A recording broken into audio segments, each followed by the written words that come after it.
And we are recording. All Good. right, another episode of the Square and Compass podcast, visiting the East Coast today, which is this is the first video I've done where I've managed, or first video I've published where I've visited this far east. I've got brother David Karp and worshipful brother Alberto Casanova, both from the Clarence F. Smith Daylight Lodge number 866 in Correct. beautiful Los Angeles, California. Welcome, guys. Well, thank you. Welcome. Thank We'll you. just I will just correct you a little bit. We're on the West Coast. West Coast, sorry. Yes, that's all right. You're closer to the East Coast, I think.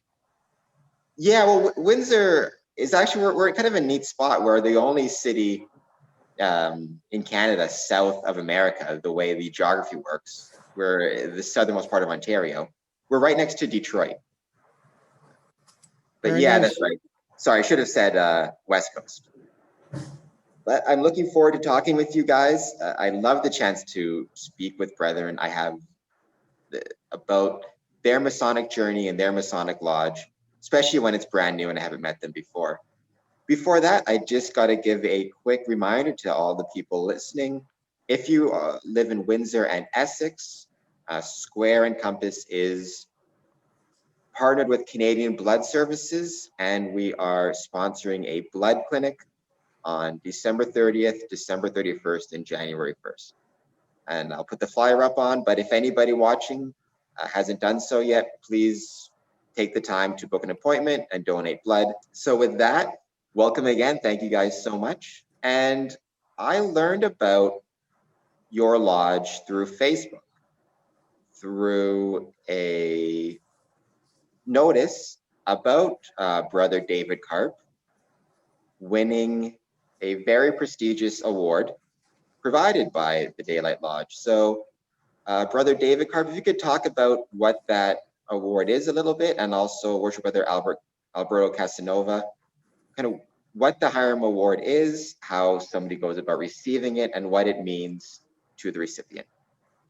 Well, what I know is what I read from the Grand Lodge of California. I printed out just a small portion of it, and I can read what the sentence that the Grand Lodge of California has in here about it. It says, "This is the highest honor which can be bestowed upon a member that has unselfishly given of his time, talents, and energy for the betterment of his lodge and Freemasonry." It's not something that somebody asks for or works for. I think it's just the consequence of being an active participant in a lodge. From from my experience, if you ask for this or you work towards this, the likelihood of you getting it is very, very slim, because it's an award that is given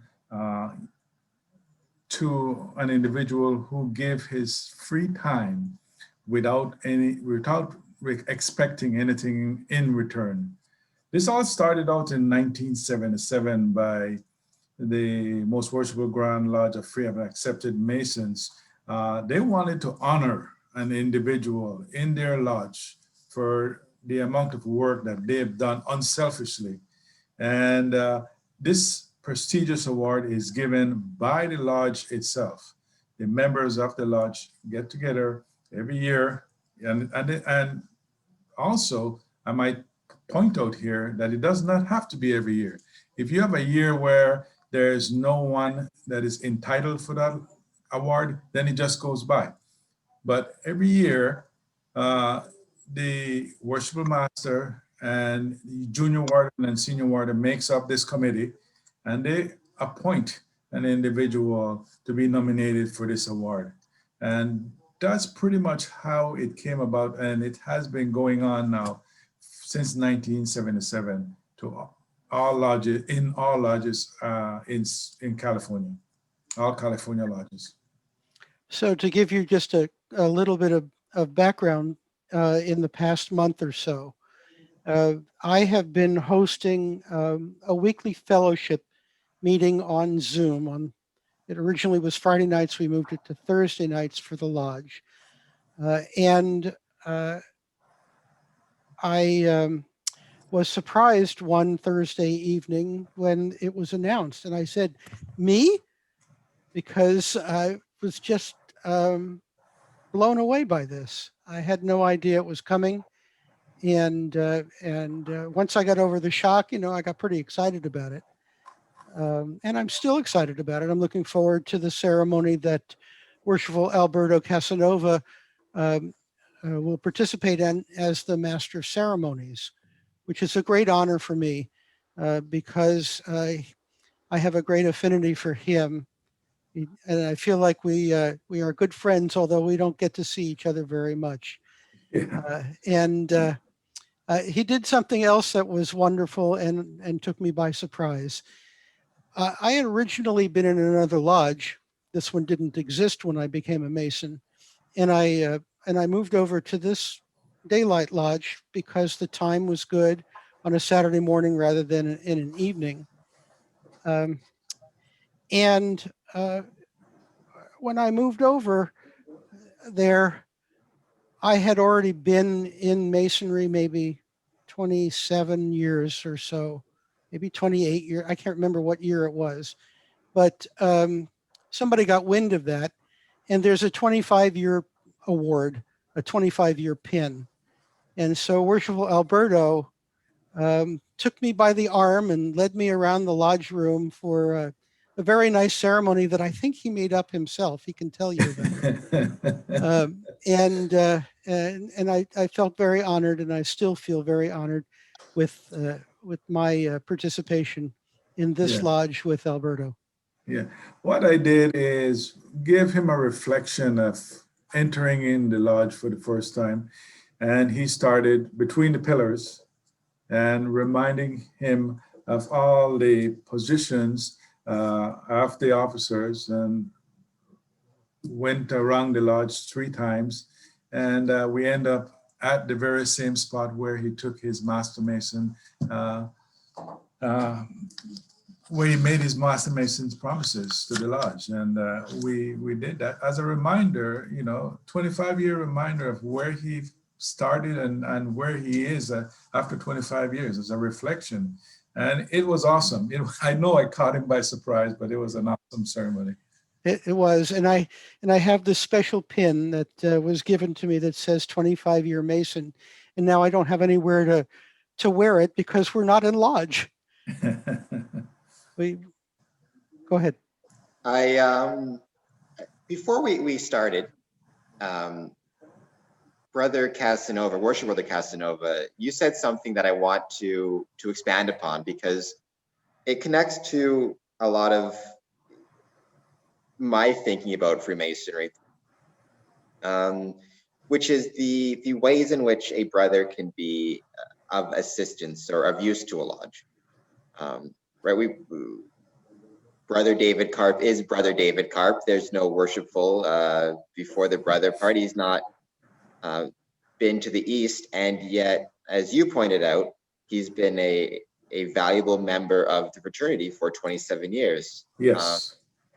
Do you think that sometimes, at least this is my experience, I think sometimes brethren will have the idea that if they don't take an officer's chair, or if they aren't moving towards the East, they're not able to contribute to lodge. Yes, that's a common misconception. It has been going on for quite some time that if I do not participate in the line, or if I'm not a worshipful master, then I'm no value to the lodge. But we all come in with different talents when we join Masonry. There are some that just have leadership qualities and go on to be master of the lodge. But there are also others that have different qualities, writing qualities, like David.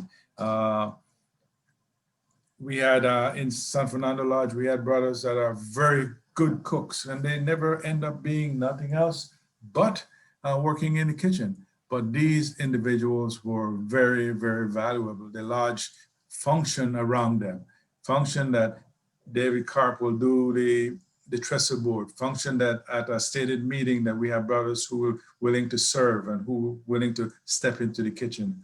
And that's what Freemasonry is all about, contributing in regardless of your officer's position in the lodge. We all hold a very dear position as far as contributing to the lodge on a whole.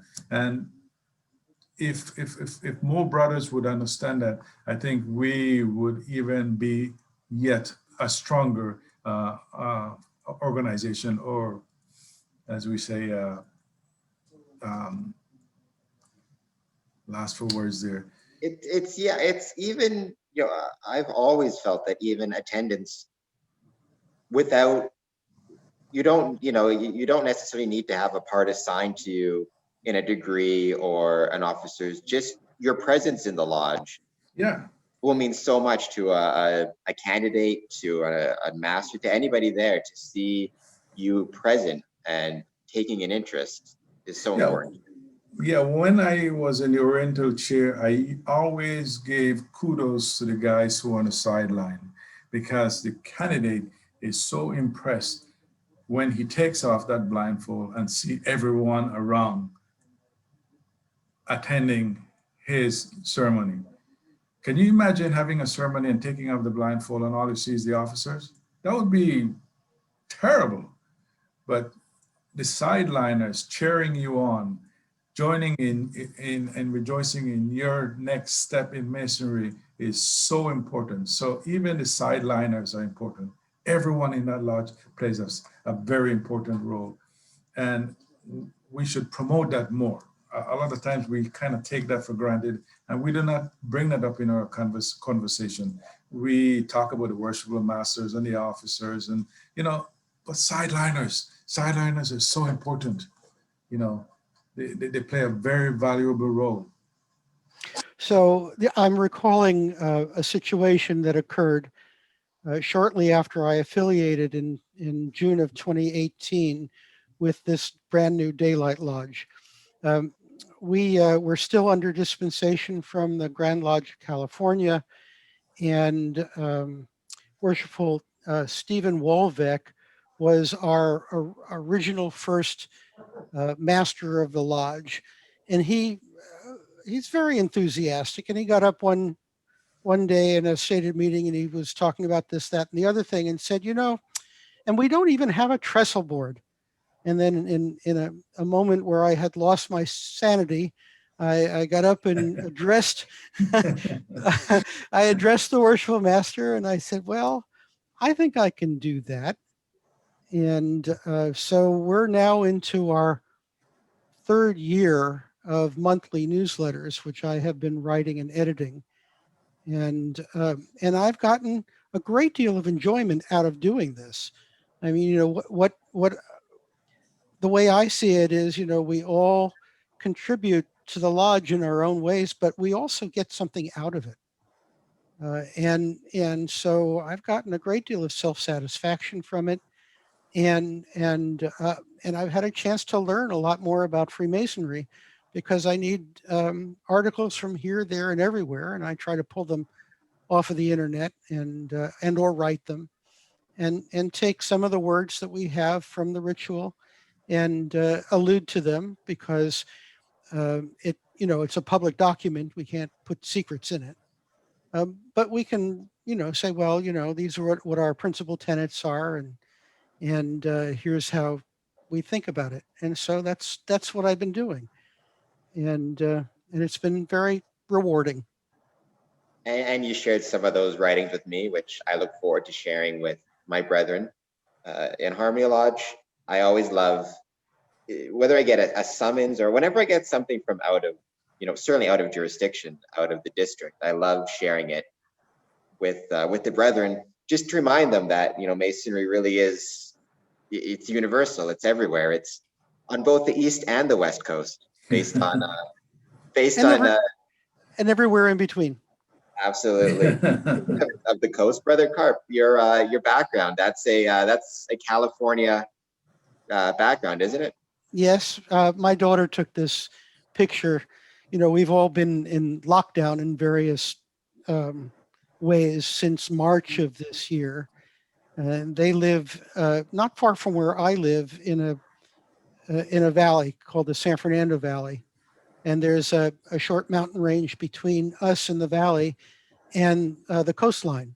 And so one day when they felt like they couldn't be cooped up in the house anymore, my daughter and um, my son-in-law and my granddaughter took a ride out to the ocean and took this picture. This is the Pacific Ocean, just a little bit north and west of Malibu.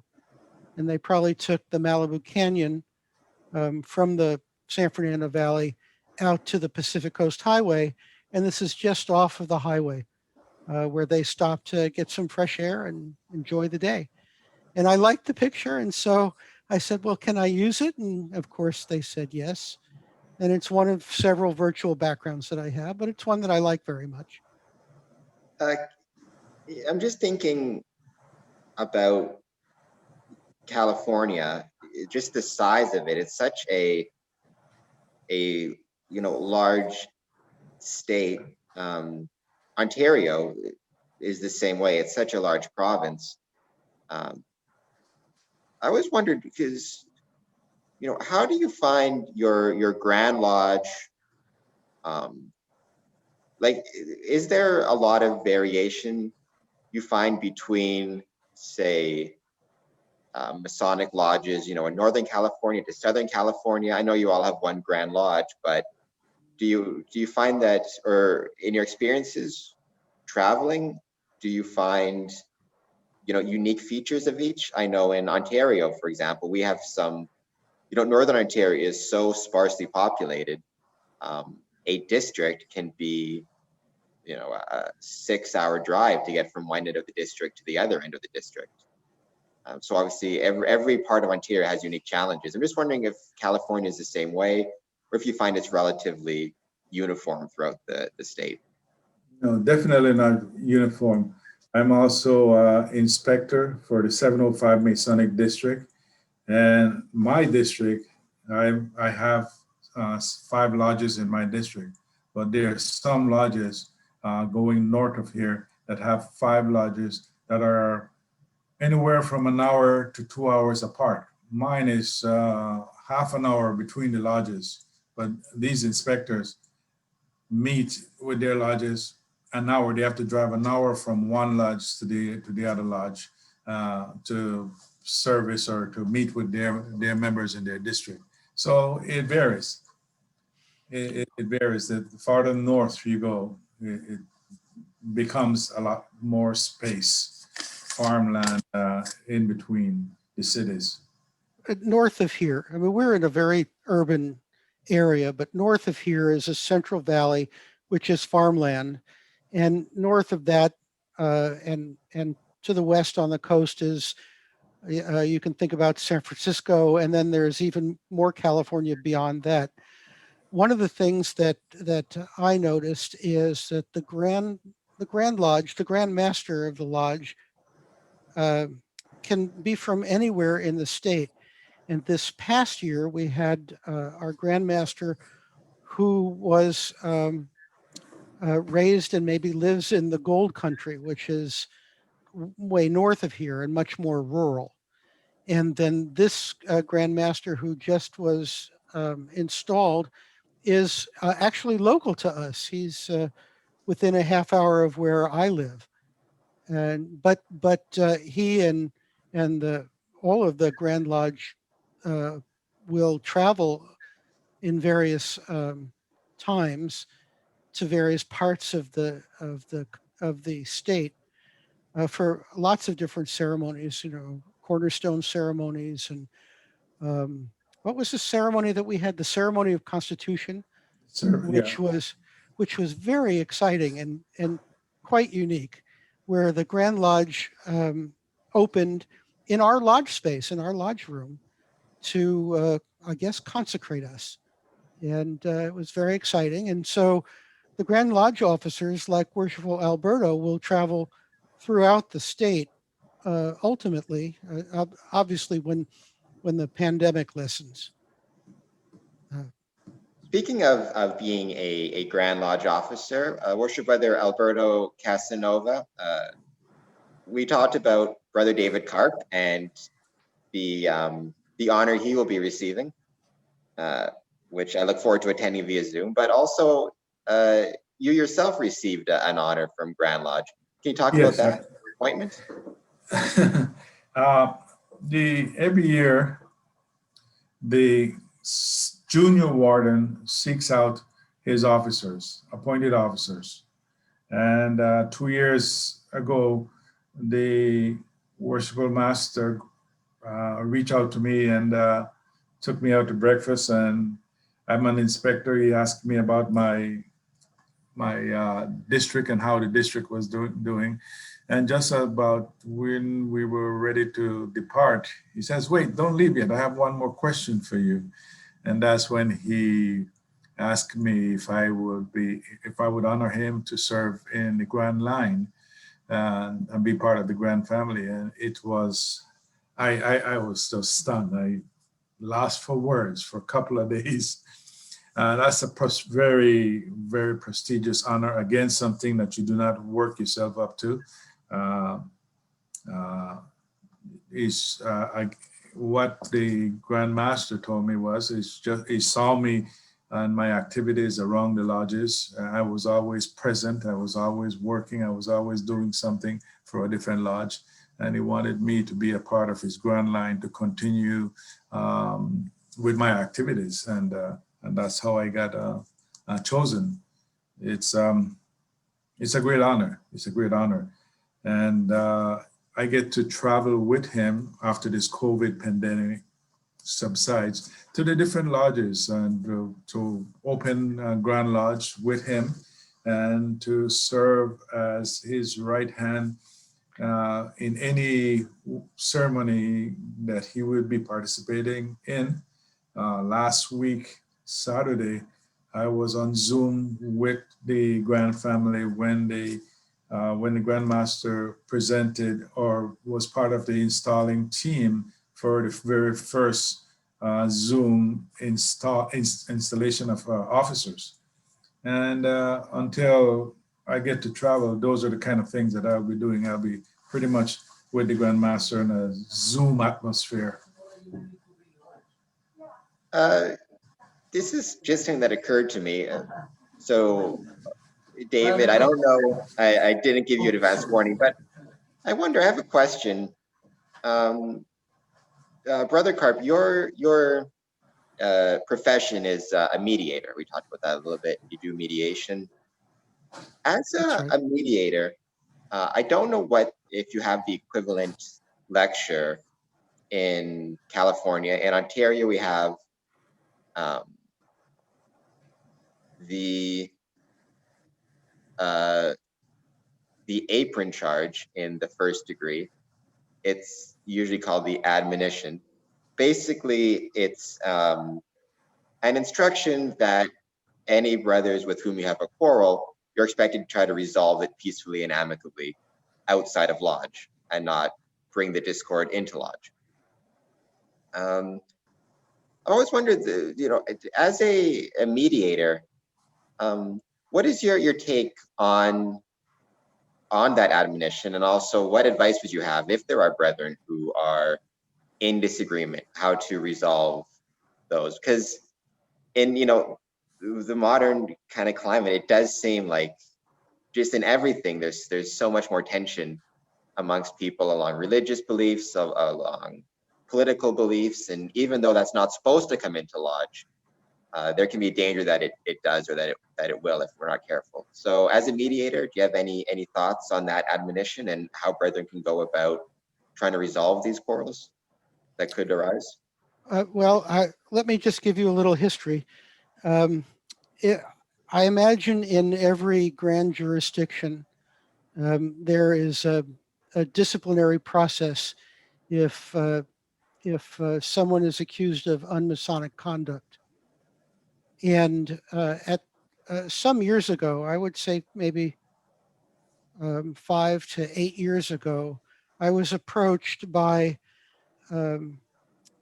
by some from the Grand Lodge who were somewhat familiar with mediation, but there wasn't any way in which it was being used. And so I worked with a few other Masons to create what I think became a part of our California Masonic Code, maybe in an appendix or something, for the process of mediation within the disciplinary process overall. And I don't know really what happened with that since then. I did speak with another Mason who's a lawyer, and he's been participating in the disciplinary process, who told me that it might be the trial master who conducts a mediation. There hasn't been an occasion where there has been such disharmony in my personal experience with either this lodge or the lodge I was in before then, that I was called upon to use mediation as a dispute resolution process between brothers. But I can say that one of the most important things about dispute resolution is understanding where the other person is coming from. And it's too often that people uh, don't communicate well with each other. Things get misinterpreted, and it's really important to sit down sometimes with a third person, a neutral like me, to manage the conversation in order to get out what's going on, what the emotional content is that's driving the dispute. So I guess the bottom line is people need to talk to each other and and and listen to each other. Being a participant in a conversation doesn't mean just waiting your turn to speak. It means being able to respond from here if necessary in order to clear the air and make sure things go better. Do you think that uh, some examples, within my Masonic career, for example, some happened before I came along, but I heard the stories.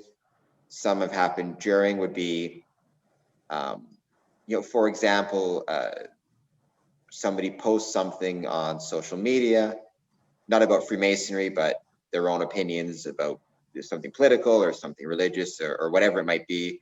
And then there's another brother responds to that in a negative way. And then even though that's happening outside of lodge, that's not to say that there might not be hurt feelings when people come into lodge.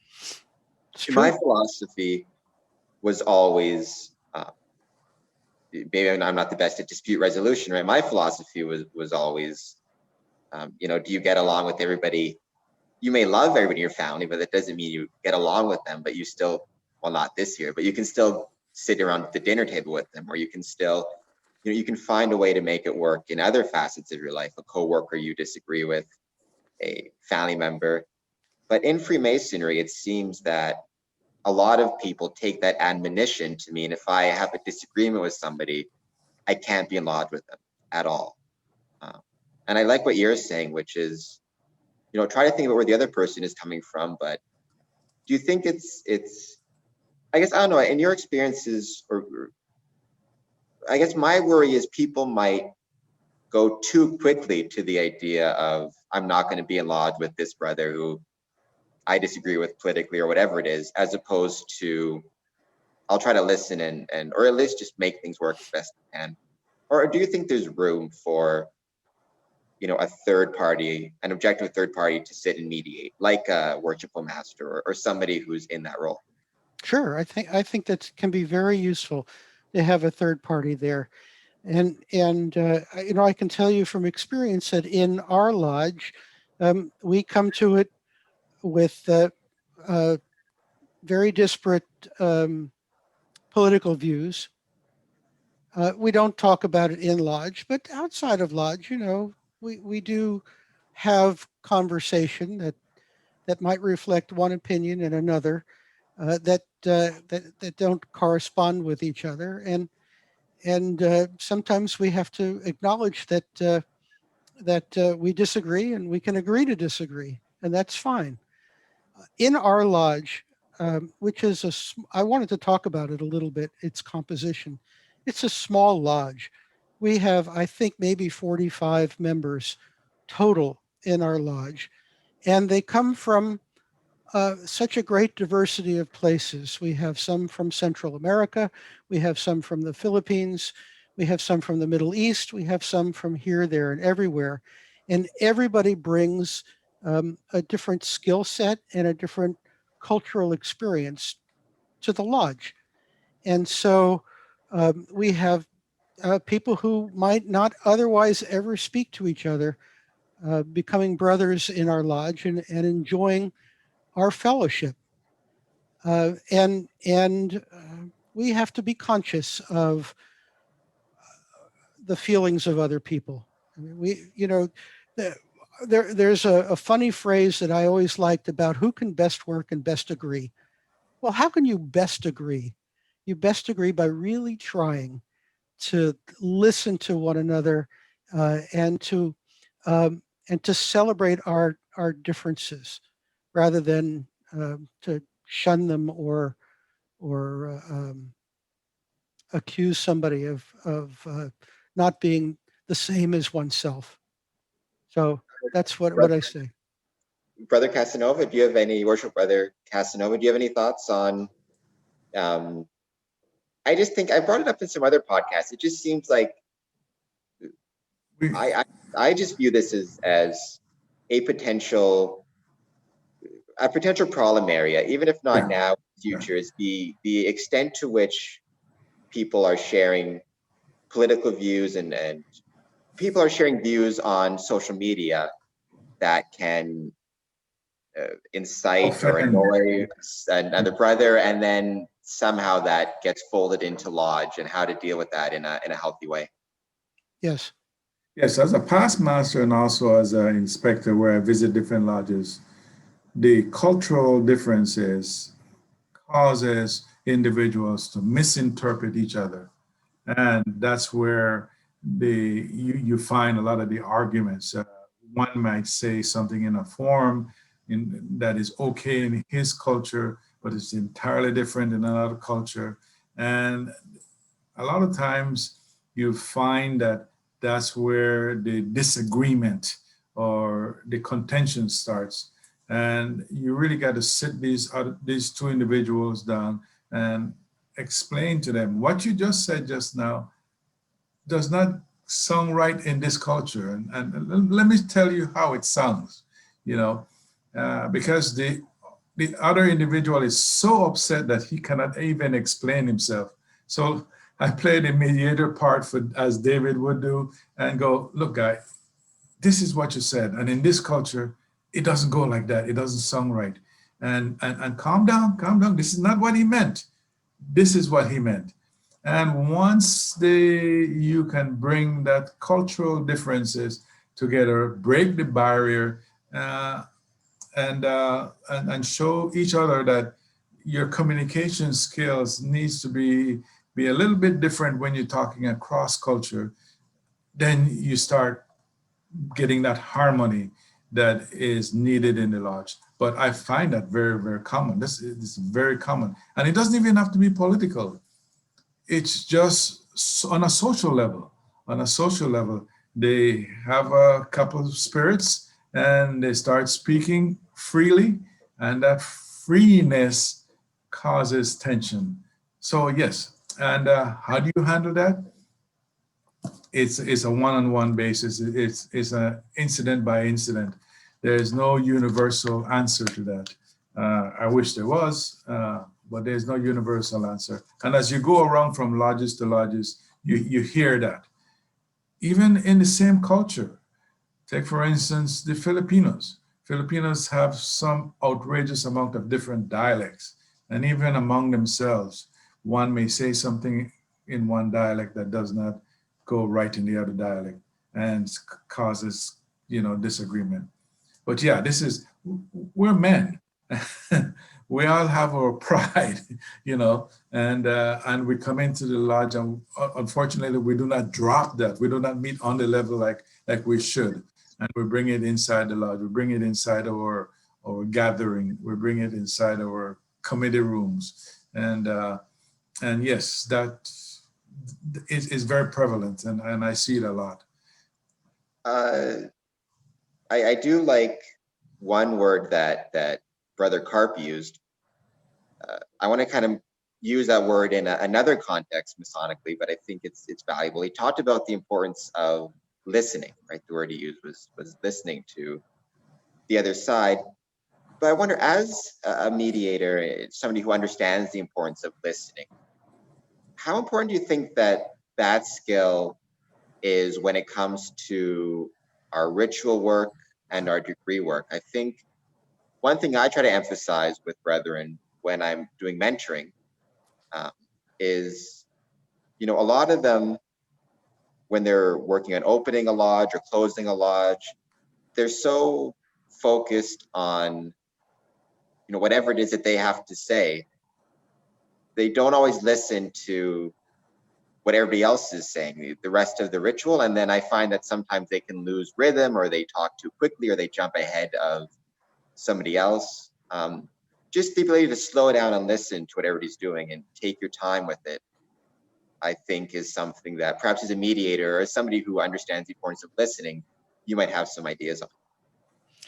Well, I do think that people, when in the lodge and have committed a portion of the work to memory, sometimes struggle to get through it, sometimes rush through it, and it may become repetitious both for the speaker and the listener, and so.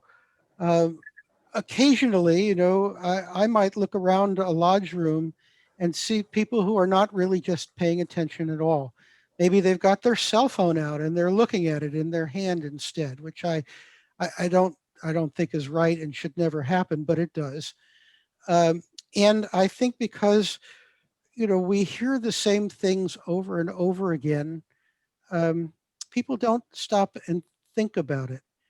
And sometimes when people are upset in a emotional dispute that I'm mediating, they're speaking very fast, or they're going to rush to respond, and it really takes some tact to be able to say, take a deep breath, slow down, and think about what's been said and what you want to say in response. And that applies even to our ritual work. People should listen to it.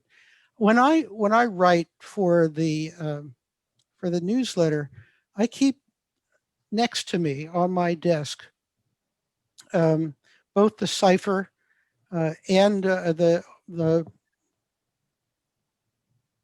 my little. I don't know if you can see it. It's a tiny little book that I got when I was raised a Master Mason, called the Monitor and Officer's Manual. It may be out of date, but I don't think so. And I often look at and refer to the charges of the 3 degrees, because there's a lot of great material in there that if you can just take it apart and focus on 1 or 2 ideas, you'll come out a better person, I think, as a result of it. And so when a charge is delivered to a candidate, I'm sure that the candidate is listening with as much focus as he can. But I always try to encourage myself and others around me to listen carefully, because those words are important. And I wonder, how do I put it? Do we we hear the same? So the words are the same, or they should be the same, theoretically. But I'm wondering if we were to pay attention, if we would really hear it the same way, because presumably the circumstances within our life will have changed each time we hear it. I mean, I liken it to, I'm one of those people who can watch the same movie over and over and over again, because every time I watch it, I'm picking up on something different. In that case, it's because, I'll be in a different place in my life. The first time I watched it to every time there's something new happening in my life, so I'll be able to connect to the movie in a different way. And I've always found, if I take the time to listen to whatever it is, an opening, a closing, a lecture, I'm usually able to find something unique that I didn't maybe pick up on before, or hear something in a different way. Either because maybe it's a different speaker who's emphasizing a different portion of it, or using a different emphasis with the words, or just I'm going through something in my life that makes me connect to the work in a different way. But I think that's just a matter of being aware of where you are yourself in your Masonic journey, and then listening carefully and picking things out.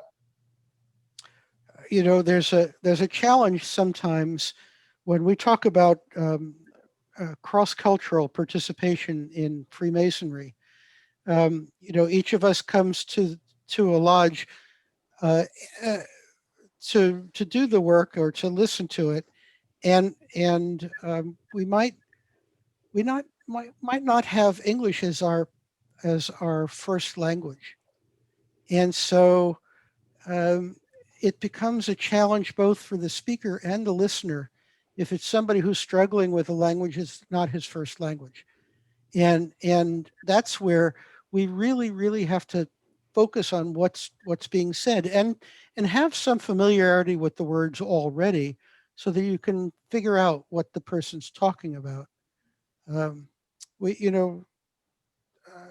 I've had that experience more often lately, where we have speakers who have strong accents because they came from another part of the world, and that's perfectly fine with me, because we're all brothers. But sometimes it's a struggle. I know that in California we have a few lodges that do their work in other languages. Yes. There's one. There's a French lodge. There's a help me here, an Armenian lodge. Yes. Spanish speaking. And a Spanish speaking lodge. Yes. And so in those lodges, they solve the problem by speaking in their native language. But sometimes it can be very difficult for men to either memorize and recall the words that are not their primary language, and it might be difficult for the listener as well. So it's great to have the little book. I mean, I don't take it into lodge, but I do look at it so that I know what the words are and can take them to heart. Brother Casanova, as a worshipful, as a Grand Lodge officer, and just as a Mason, and with your experiences, do you have any thoughts on the importance of listening? Like I said, just in my experience, candidates, anybody who's going through chairs, they tend to get so focused on what they have to say, they can sometimes forget to listen to what the people around them are saying. Well, as a past master, it's I think it's almost imperative that you listen first before you even start speaking, because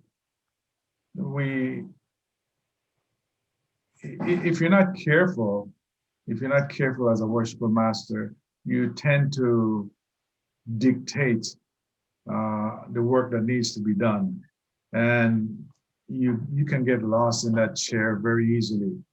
And I found out that listening to the members of the lodge, what they want, listening to your officers, it's much more productive than you dictating what needs to be done. And besides that, you get a lot more accomplished because you are now doing the work that they desire, that they want to see done. And your progression or your success at the end of the year, when you look back, you could accomplish a lot by just listening. It's the key. It's the key to sitting down there in that Oriental chair. So listen to what they officers and the lodge wants. And even if you have a dispute, which you cannot do a year without having at least a couple disputes that you have to sit in. Listen, because we all have our ideas, we all have our wants, and we all believe that we're right in some form or of the other. And unless you listen and hear both sides of the story, you won't be successful. I read once that Frank Zappa said that the mind is like a parachute. It only works if it's open. Yeah. So I like people have to have an open mind. Yes. And what would the open mind idea, I guess, how would you apply that kind of outside of Masonry to people, on the outside looking in? It's very easy, depending on, what you type into Google, for example, to get some very interesting ideas about the craft from some disreputable sources, depending where you go. One of the hopes of this podcast is obviously to connect with Masons who want to learn more about the craft, but also to connect with non-Masons. Not necessarily, if anybody watches and decides they want to join, that's terrific, but more just to connect and teach people more about Freemasonry and what Masons get from the craft, so that they can have a more accurate understanding of it. So I guess from that open mind perspective, to anybody in California or anywhere interested in Freemasonry, either because they're interested in joining a fraternity or just because they're curious, what are some of the resources that you might recommend for perhaps somebody in California who wants to learn more about the craft? Well, that's a hard question to answer, because we don't solicit members. We don't go out and try to recruit. But on the other hand, we also don't want to have no new members join a lodge. And what we've been doing, well, at least before the pandemic, we would have an information night or an open house to which non-Masons would be invited. The material that I sent you, Worshipful Cameron, was put together for an open house, for an information night, in order to educate someone with an open mind who wants to learn more about Freemasonry. And we just have to do our best, either by example, being in the community, or through other means, to be able to educate those who have an open mind. The ones who don't have an open mind, we're never going to get them as members. They're never going to be interested. But there is a benefit. I have on my desk still a draft of this month's newsletter, because our worshipful master decided that the theme this month would be giving back. And I had recalled some language from the open house on what the benefits of Freemasonry are. And I'll just going to flip quickly through the pages so I can find that. And I'll tell you what it says. It's very brief. So there were 6 that we highlighted at the open house, and I'll highlight again about being a Mason. One is building deep and lasting friendships through the fraternity. The second is having a community of brothers who share your morals and values. 3, having the opportunity to build friendships with men of diverse backgrounds. And I have to say, as a footnote, that I have had a wonderful experience in our lodge, learning about different cultural backgrounds and affinities of the members. The next is feeling satisfaction from giving back within the fraternity without. The next one, finding a means for personal growth and for making a difference in the lives of others. And ultimately, 6, having a great time on a regular basis with a great group of guys. So that's what we should be communicating to the extent that we can in the community and among ourselves to reinforce how it is that um, we can improve ourselves and the community around us. You talked about disagreement, or we talked about disagreement earlier, so it's always fine to disagree a little bit. I do wonder about what you, at the start you mentioned, we don't solicit. But I've always been wondering, so there's obviously, and they've talked about this in Essex district, there's improper solicitation, which is, badgering or making some type of promise for some type of special favor or special gain if you join Freemasonry. But I don't really know the no solicitation rule. I'm not really sure how much that's ever been truly practiced, in the sense that I remember, I don't know what it's like in California, but I did some research here, and in the 50s, when Masonry was just exploding, and the 1920s, when Freemasonry was exploding in the province, you regularly had the newspapers, for example, the Windsor Star, publishing the names of the elected officers in the lodge each That's year. interesting. And, it'd be like, congratulations, worshipful brother so-and-so. And I remember hearing stories about, for example, in the county, there was a, what's it called? There was a installation scheduled. This was in the early 70s, and there was a snowstorm, so they had to cancel it. So they were able to call the radio station, and the radio station played, any Masons going to so-and-so, it has been canceled, right? They didn't have to, quote unquote, solicit in the sense of you should join, telling people to join, but the critical mass, the number of Masons, meant that it was well known in political circles, it was well known in business circles. People were joining because everybody knew a Mason somewhere. It was in the newspaper regularly. People, in New York, somebody made millions on a Masonic magazine because there were so many Masons that people were advertising in it just to reach that. So it seems like I don't really understand the no solicitation rule per se. I understand not wanting to be aggressive about it, or, that type of thing. But to say that we never solicited, I mean, if your worshipful master is being congratulated in the newspaper every year, that seems like a type of solicitation. I don't know. It's just, I've always wondered how that rule came about. It seems to me something that's never actually been really practiced. It's always just been observed in the breach or something like that. I don't know if you have any thoughts on that. Worshipful Casanova, if in your experience you've seen. It's well, what you just said is a perfect example, and yes, I don't know how well we practice the non-solicitation rule.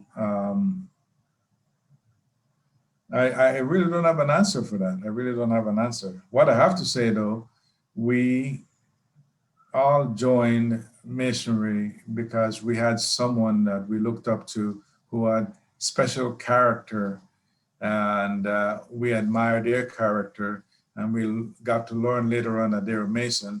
And if their character reflected what Masonry was all about, then we wanted to be a part of that. At least that's directly reflection of how I became a Mason. And if that's solicitation indirectly, then it should be practiced more. Yeah, I guess that's my question is how would you, I guess, how would you define, improper solicitation versus, proper solicitation? Because I would certainly, I would have no concerns with, for example, brethren wearing a ring or having an open house, or, it seems like more and more there's openness to that, but, it's certainly, I mean, for example, my grandfather, both my grandparents were Masons, my grandfathers on both my mom and my dad's side. And my dad, he described Masonry in the 1950s. He described, he said his dad was very quiet about it. He never talked about it. He had his, famous black bag by the door, and he'd pick it up and he'd leave and he'd come back. But it wasn't, he didn't talk about it. But he said he didn't have to because everybody just knew. Yeah. It was so common and the lodge was so well attended that people just knew what was happening. You didn't need to speak about it. I feel like because, at least in Ontario, because the numbers have been dropping for so many decades, maybe we have to kind of be more willing to speak about it and talk about it, because it's not like the 50s when I'll just, in America, based on my research, 1 out of every 11 adult men were Masons at its height. So you didn't need to think about solicitation, quote unquote, or talking about it. It was everybody knew. I don't know if you have it. Yeah. Well, that was a different world. It's very different now. I think all the Grand Lodges are struggling with membership. The non-solicitation rule reminds me of the bumper sticker that I see from time to time, which has the square and compasses on it, and it says, "To be one, ask one." So when we did the open house, what we decided deliberately not to do was we didn't want to include an application form in the handouts, so because they had to ask for it, and we stressed that. But I think in our current society, people have so many distractions, so many more distractions. Yeah. There Talking about was distractions, I have a meeting that I'm running late for. So I All will right. at 7 o'clock. right, and we should After 7. wrap it up. Yeah. I have, loved this time speaking with both of you.